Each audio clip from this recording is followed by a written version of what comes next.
Today, I'm going to be talking a little bit about doubt. That is the nature of OCD, doubt. And there's a lot of doubt along the journey. And you will notice OCD trying to pull you left, right, and center. One moment you're feeling relief, and then what if I've kidded myself and I'm not even feeling relief and I'm not feeling better? And then, oh my God, I'm going to get stuck again. That usually happens when you've just tasted a bit of freedom. When you've suddenly felt some relief for a little while and you think, oh, this is fantastic. I remember exactly what it felt like to not be anxious 24/7. And then OCD goes, I know what I'll get you with now. And then it comes in and latches.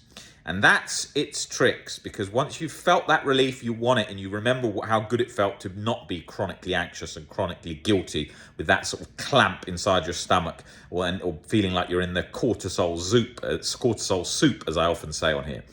And that is key to remember, that it's looking to do that in every single situation, every health situation, everything, when you're in a position where I am today, where there's no chronic guilt or chronic anxiety, if I go to, say, a doctor says, oh, we think that you need to have an X-ray or an MRI for something, maybe some injury, right?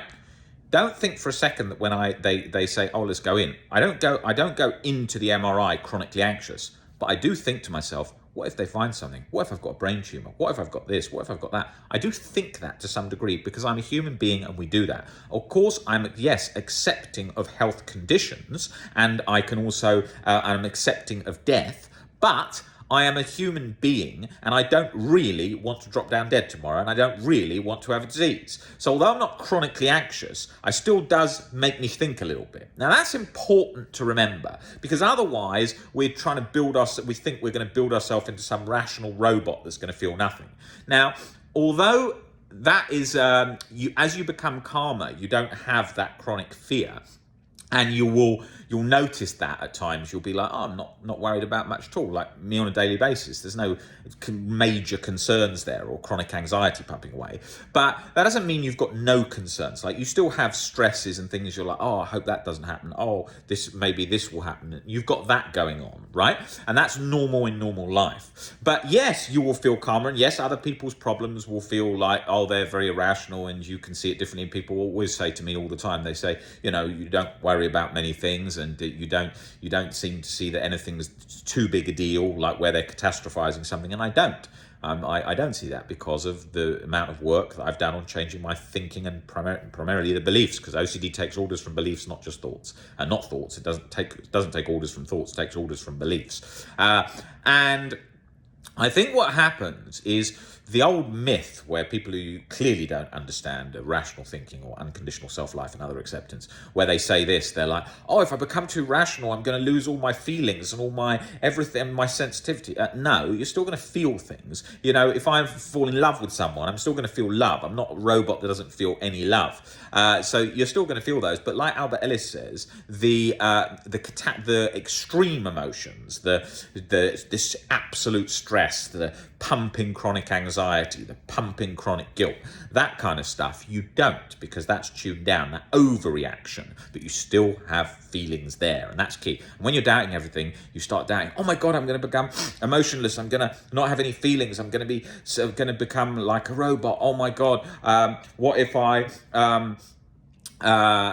I miss something because I become too rational and too calm, and I miss something that's a real threat or a real danger because of my new way of thinking? No, you're still going to have concern. If you look at like a prime minister or a president of a certain country, what happens is they are making decisions all the time that are kind of life and death decisions, and very difficult decisions all the time. And they're having to make those with concern, but they're not chronically anxious. They'll still be able to go for dinner tonight, wake up tomorrow, go for breakfast peacefully, to deal with all the meetings, see their family, do all of that, because they're accepting these consequences and these behaviors and actions that they have to take. And so they're not in a state of chronic anxiety and sort of meltdown, which a lot of people would be if they were faced with those, especially those with responsibility OCD, when they haven't recovered or it hasn't come down, where they're like anything trigger that. Oh my God, I'm guilty because I didn't do this. Oh my God, I just looked at that person. What happens if they get depressed? Oh my God, if I told someone something and then maybe they take that the wrong way. Oh my God, I did something in the past. All those things that it does when it sort of got responsibility OCD completely, responsibility jacked up, because OCD's got in there and hijacked those levers for like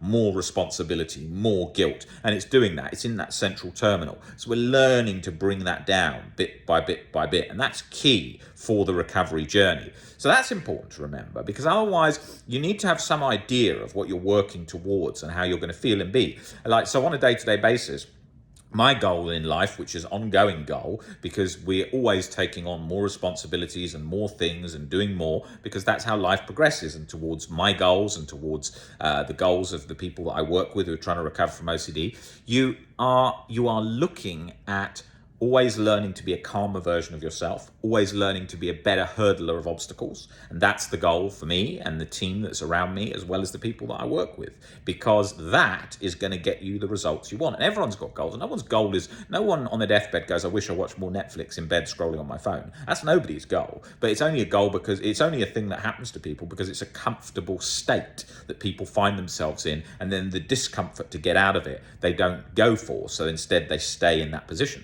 Now, that's very easy to get into that position when you're suffering with chronic anxiety, which is sort of so mentally taxing. It's a very easy position to find yourself in, but you need to be aware of these things. You need to be aware of these mental barriers. You need to work towards, like I said, becoming a mental sort of hurdler of discomfort and obstacles in life. That's the goal. You will succeed more and more in life the better you are at handling problems, the better you are at managing emotions. People who can't manage emotions and can't handle problems don't get so far, because each time they cause a problem with maybe losing their temper, falling out with people, upsetting a customer in a shop where they work, whatever, that will stop them.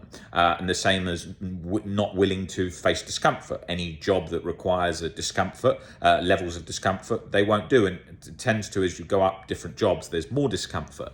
And I'm not saying that everyone has to have that role in life of wanting higher and higher jobs. And talking about in general life. General life has loads of obstacles and loads of things that require those skill sets. So it's all about, if you look at people that are very successful in different fields, they're successful because of their balancing of emotions and hurdling obstacles so that they can achieve things. And that's the same as people who are very successful in managing their relationships and their life, balancing their relationships, not people who are sort of constantly falling out with their partner, screaming and running down the street, which is a lot of situations for a lot of people. And with our OCD can be that situation, because those are in our OCD, what is happening is people feel so pulled in by the OCD and anxiety, they feel like they've got to keep venting or something like that. And if they learn to balance their emotions in that helps their relationships too. Otherwise they put pressure on the partner and so on. So it's key to learn to balance emotions and learn to be able to handle lots of tasks and learn to be able to face discomfort and learn to be able to deal with pieces that come into our life that we have to just adjust to, like maybe someone getting ill, maybe somebody wanting us to do something that we need to do to help others in a situation, maybe a family member or so on, instead of saying, we can't do this, I can't. And that's what happens with anxiety. We always put out those mental blocks. I can't do this, I'm too anxious. I can't go away, I'm too anxious. I can't take on that, I'm too anxious. And then it never happens. How many women come in to the calls that say they've not had children, or they really want to have children, but they're too scared to have children due to OCD fears? Then OCD is dictating the structure of your life, and you're losing the freedom because OCD is trying to put you in a smaller and smaller prison cell all the time. So the goal is to become, like I said, I'll repeat this again the third time because it's so important, is to become better at handling life obstacles and being able to do that calmly. And the better you can do that, the further you will get in life. So that's the goal. So always think, is there a better solution to this problem? Could I be calmer in this situation? Could I put up with that discomfort? Could I do that exposure?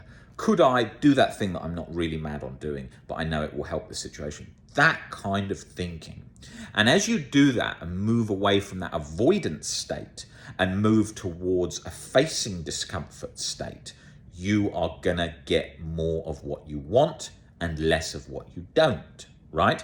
And that's key. And the main thing that we're always going to get things that we don't want. That's life, but you're going to get better at hurdling it. So instead of being a thing that you dislike so much, you get better at handling it. So that comes down. And the key thing to remember with all of this is the main goal that you're going after is to feel a mental peace state. And to feel a mental peace state, you're going to have to flex that bit of metal. If we had a metal knife here and I bent it down, to bend it back to the horizontal, I'd have to bend it up here. And that's a bit like your mind. We've got to keep doing that till it comes back to the horizontal. So you're not going to do it by just doing a little bit of work. You've got to really push it out there. And those changes are going to bring you to OCD recovery.